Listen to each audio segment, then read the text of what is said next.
The world has faced an inflation crisis over the past 2 years, and many mainstream economists have blamed that inflation on wages, claiming that workers are getting paid too much money.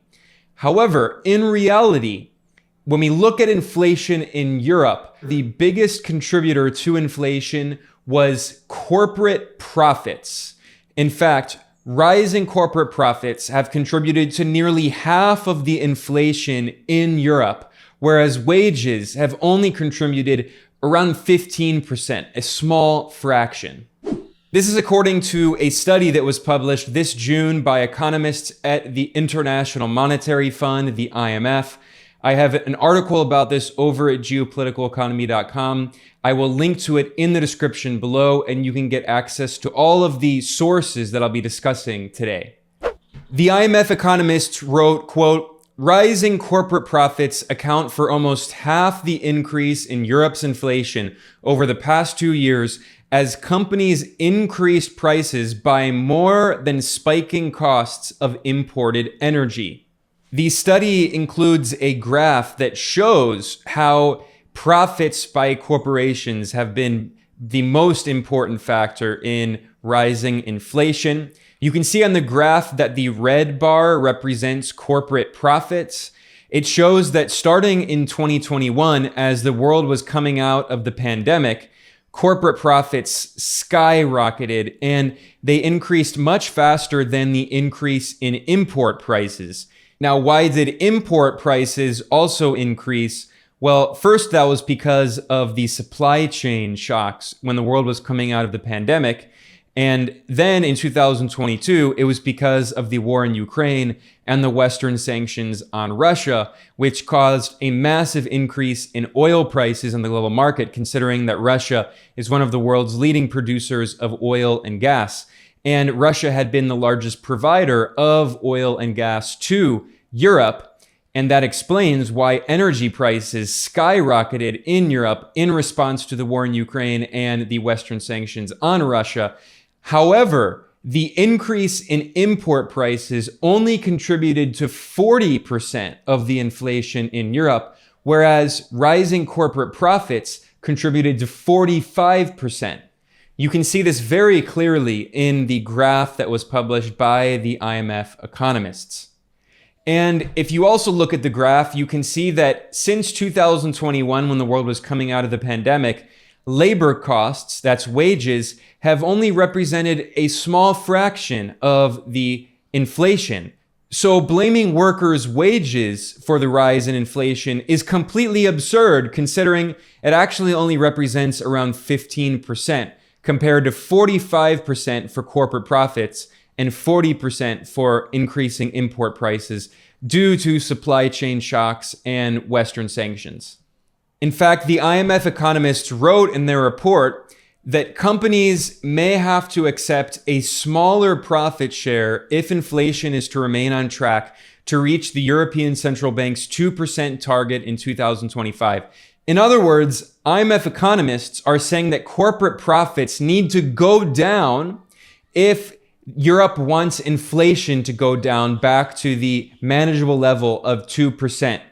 This is quite shocking and really incredible, considering that for decades, the International Monetary Fund has been a voice for right-wing neoliberal economics, constantly arguing in support of policies that support corporations against the interests of workers.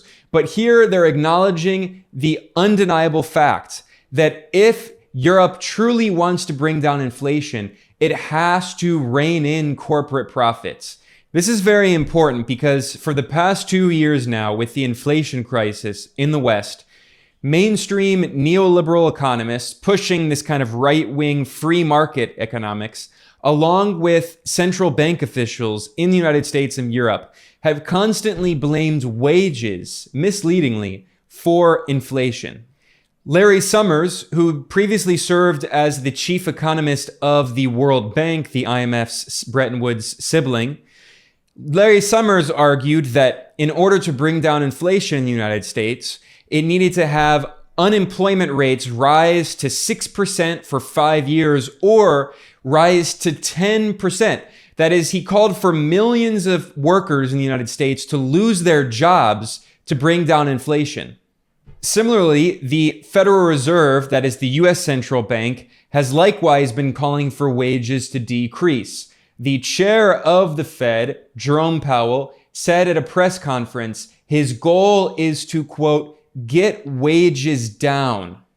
In May 2022, Powell complained, quote, wages are running high, the highest they've run in quite some time. He complained that employment levels were high and, quote, employers are having difficulties filling job openings and wages are rising at the fastest pace in many years. The US Federal Reserve and the European Central Bank have been using the false talking point that wages are supposedly rising too quickly in order to aggressively raise interest rates. And what this has done is it's arbitrarily causing an economic recession. The European Union is already going into an economic recession with major economies like the manufacturing superpower Germany going into a recession. And they're doing this in order to try to bring down wages and increase unemployment. But it's not wages that are significantly contributing to inflation. It's corporate profits. So they're causing a recession to beat down the power of workers in order essentially to save corporate profits and to bring down wages despite massive increases in corporate profits. This is pseudoscience. This is not real economics. And at the same time, by the way, those significantly increasing interest rates in the West are resulting in the US dollar in particular rising in value against other currencies, largely in the global South, which makes it very difficult for poor countries in the global South to pay for imports of technologies and medicines and commodities like oil and gas, which they usually buy in dollars. And even worse, it makes it harder for them to service their dollar-denominated debts because as their currencies decrease in value against the dollar, it actually makes it much harder for them to get dollars. They have to export more and more and more to get dollars. And much of their debt is not denominated in their local currency. It's denominated in dollars. They can't print dollars to pay it off. So the US Federal Reserve and also the European Central Bank, by constantly raising interest rates, they're causing a massive debt crisis in the global South. And they're trying to increase unemployment and bring down wages. And they're not talking about the fact that it's corporate profits that are responsible for the inflation above all other factors. It truly is ludicrous. This is what right-wing neoliberal economists always do. They're essentially waging a class war. They blame everything on workers and claim that workers have too much power, their wages are too high. We need to reduce their wages and increase unemployment in order to bring down inflation, never mentioning that corporations are making higher and higher profits. Most mainstream economists have echoed this misleading talking point. However, there have been some honorable exceptions. The political economist Isabella Weber from the University of Massachusetts Amherst has been speaking for years now about her idea of seller's inflation. Now, Isabella Weber was viciously attacked by mainstream neoliberal economists for pointing out that one of the biggest contributors to inflation in the past 2 years was corporate profits. She published an article in The Guardian in late 2021 titled, "Could Strategic Price Controls Help Fight Inflation?" She pointed out a critical factor that is driving up prices remains largely overlooked: an explosion in profits. In 2021, US non-financial profit margins have reached levels not seen since the aftermath of the Second World War. This is no coincidence. She added that, quote, large corporations with market power have used supply problems as an opportunity to increase prices and scoop windfall profits. And in fact, if you look at the data from the US Federal Reserve System, and specifically if you look at its data on non-financial corporate business profits after tax, you can see that there has been a massive increase in corporate profits since the pandemic in 2020. And you can also see, by the way, there was another huge increase in corporate profits right up before the 2008 financial crash. So even if you look at data from the Fed itself, it shows there has been a significant increase in corporate profits. However, despite this fact, Isabella Weber was viciously attacked by mainstream neoclassical economists. For instance, the New York Times pundit Paul Krugman, who won a Nobel Prize despite basically always being wrong, he harshly attacked Weber and said that her call for price controls was, quote, truly stupid. There were many other economists who basically said the same thing, and there was a lot of sexist attacks against Weber as well. And yet here we are in 2023, and Weber has been proven correct. She was right. We are seeing sellers inflation. Isabella Weber spelled this out in an academic article in February titled Sellers Inflation, Profits and Conflict. Why can large firms hike prices in an emergency? Now, the reason that this fact that corporations are driving inflation upset so many economists is because most economists are completely right-wing and neoliberal, and they simply echo the political and economic interests of the big corporations and billionaire oligarchs that fund economics programs across the United States and much of the world. They give the big endowments to universities and business schools. They're the Koch brothers and other oligarchs, and it's in their economic interest to convince everyone that the best way to run an economy is to privatize everything and cut social services and reduce wages and beat down unions and free the market and deregulate capital markets and lift all currency controls. The Washington Consensus program that has been imposed on poor countries in the global south around the world, that's what they want people to think is the actual way to grow an economy, despite the fact that none of the wealthy, advanced capitalist countries in the West developed through that. They all developed, one, through imperialism and slavery and war, but also through protectionist measures and industrial policy and tariffs. And this has all been explained by development economists like Ha-Joon Chang.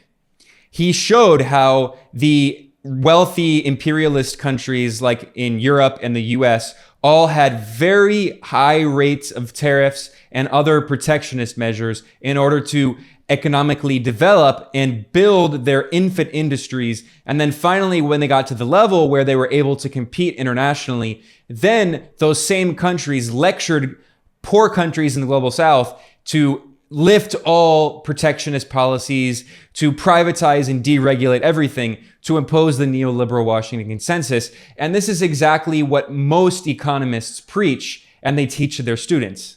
And if you listen to most mainstream neoclassical economists, there are three main types of inflation: demand pull inflation, cost push inflation, and built-in inflation. Cost push inflation is partially what we've seen in the past few years, where the price of something like commodities in the international market skyrockets, like say, for instance, oil and gas, and that is a raw material that is used in the production process. So when the price of oil skyrockets, it makes it much more difficult to produce goods that becomes more expensive. So then the end price of those goods increases. That is cost push inflation. Built-in inflation is when there are expectations of inflation because inflation has happened in the past. Therefore, inflation happens again. So, for instance, companies, every single year frequently, they'll simply raise their prices because it's a new year and they expect prices to go up. So they're going to simply increase their prices because they want to, because they can make more profits. That is an example of built-in inflation. However, with the rise of the monetarists in the 1980s and the neoliberals like Milton Friedman and the Chicago School of Economics at the University of Chicago, they insisted that really inflation was only caused by demand pull inflation. Milton Friedman famously argued that, quote, inflation is always and everywhere a monetary phenomenon, insisting that inflation is simply too much money chasing too few goods. This argument is obviously much too simple, and although it was pretty mainstream in the 1980s with the monetarists, it has been completely debunked. And even a lot of mainstream neoclassical economists, especially Keynesian economists today, don't agree with this ridiculous, simplistic understanding of inflation. Now, I'll point out that it shouldn't be a surprise that Milton Friedman and his extremist right-wing free market fundamentalist economic ideology has been completely debunked, because he was also the main inspiration for fascist dictators in Latin America, like, for instance, Augusto Pinochet, the murderous fascist dictator in Chile who overthrew the democratically elected socialist president Salvador Allende in 1973 in a military coup that was sponsored by the CIA. Pinochet then privatized everything massively, including water and electricity and even the pension system. And at the same time, he killed, tortured, and exiled hundreds of thousands of leftist dissidents. Anyone who had a left-wing bone in their body was possibly going to be thrown in a concentration camp or killed or exiled by the US-backed fascist Pinochet regime while it was imposing this right-wing libertarian neoliberal fundamentalist ideology. And Milton Friedman, in fact, visited Chile under Pinochet because Pinochet loved Milton Friedman so much. So that's the ideology that used to be completely mainstream in economics. And bit by bit, slowly, finally, that pseudoscience is dying out. And now more and more economists are slowly coming to see the reality that, yes, corporations can cause inflation and are causing inflation, and not everything can be blamed on workers supposedly having too much power. Many of these monetarists claim that the reason there has been so much inflation in the past 2 years is because the Federal Reserve and other central banks went on a money printing spree, massively printing money. The Federal Reserve printed trillions of dollars. However, what they don't explain is why there was not significant consumer price index inflation in the past 15 years, because the US Federal Reserve carried out its quantitative easing policy of massive money printing going back to the aftermath of the 2008 financial crash. From 2008 until 2022, the Federal Reserve printed $8 trillion through its quantitative easing policies. However, we didn't see significant consumer price index inflation until after the pandemic was winding up around 2021. With the supply chain shocks caused by the pandemic, with the massive increase in commodity prices caused by the war in Ukraine and the Western sanctions on Russia, and of course, with the massive increase in corporate profits. Now, despite those quantitative easing policies that also happened in Europe, the West did not see significant consumer price index inflation from 2008 until 2021. However, what it did see instead was very significant asset price inflation, because all of that money did not go into the pockets of poor and working people. It did not increase aggregate demand in the economy. In fact, aggregate demand was quite low because workers' wages had been so depressed. Instead, what happened is that quantitative easing policy, the printing of $8 trillion by the Fed, ended up pumping up a massive asset price bubble, pumping up the prices of stocks and bonds and real estate. That meant that the rich got way richer and inequality skyrocketed in the Western neoliberal economies. One of the few economists who was talking about this, along with people like Isabella Weber, was Michael Hudson. And here at Geopolitical Economy Report, Michael Hudson has constantly talked about the fact that asset price inflation and consumer price index inflation are completely different. And Michael Hudson did an interview here at Geopolitical Economy Report back in 2022, in which he pointed out that the Federal Reserve raising interest rates in order to bring down wages and increase unemployment, this is only going to cause an artificial recession that is not going to deal with the root cause of inflation. He pointed out that one of the biggest causes for inflation, consumer price index inflation, was not only supply chain shocks, but corporate profits. He was saying this for well over a year. The result has been $9 trillion of essentially bank liquidity that the Federal Reserve has pushed in. Now, despite the fact that it is asset price inflation, the fact is that this asset inflation, this has all occurred on credit. The asset price inflation has occurred when the Federal Reserve makes basically repo swaps with the banks, enabling the banks to deposit some of their packaged mortgage loans or bonds or government bonds or even junk bonds with the Fed, and they get a deposit with the Fed that enables them to now turn around as if the Fed was depositing money in the bank like a depositor, letting it lend more and more and more for real estate, which has pushed up the price. Real estate is worth whatever a bank will lend against it, and the banks have been lowering the margin requirements, easing the terms of the loan. So the banks have inflated the real estate market and also the stock and bond market. The bond market from 2008 today has had the biggest bond rally in history. You can imagine the bond prices going down to below 0%. This is a huge capitalization of the bond rate. So it's been a bonanza for people who've held bonds, especially bank bonds.